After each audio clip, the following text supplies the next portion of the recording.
Welcome back to Good Day Stateline. Tim Mahoney is back tonight. Last time you were here, physically here, we talked a little bit about what the overturning of Roe versus Wade means, but tonight we're going to dig a little deeper.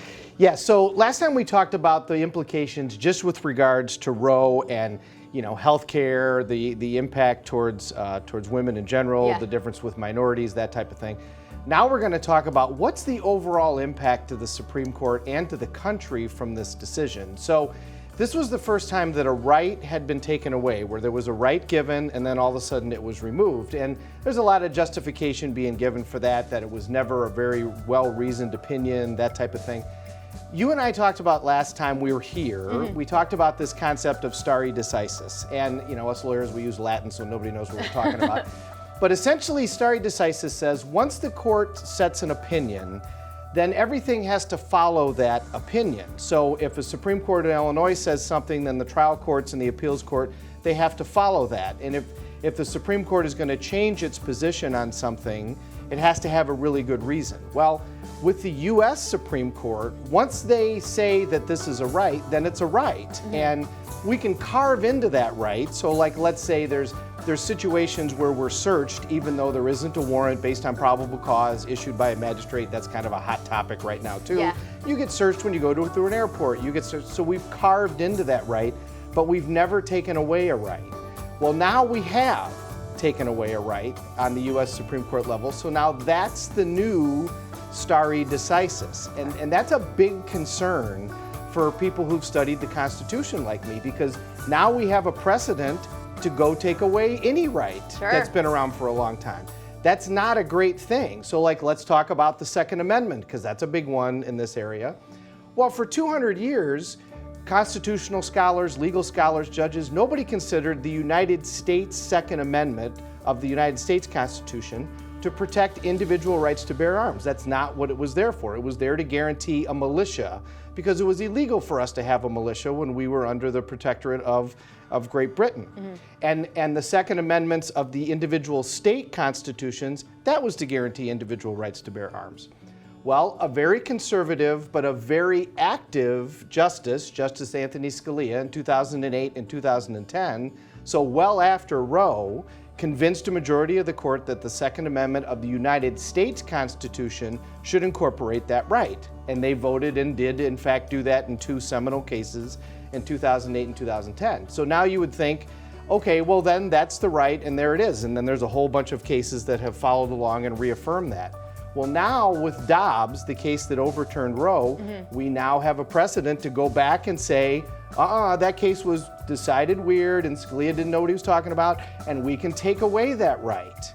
Okay, well that's not a good precedent. That's not what we want to be doing. So what about I talked about same-sex marriage last time, and the reason I said that's probably going to fall is because that's based somewhat on Roe. But what about interracial marriage? What about the Due Process Clause incorporating all of the Bill of Rights to the states? I mean, are we going to be able to set all of that aside? And that's not a good precedent for the Supreme Court to have, that we can load up the Supreme Court and take away a right, because the long-term implication of that could well be that we diminish the value of the Supreme Court. And that's not what we want. We want this tripartite system that we've had for a long time, where the Supreme Court can say, no, you can't do this, it's unconstitutional. They're coronating a new king in Great Britain right now that's coming.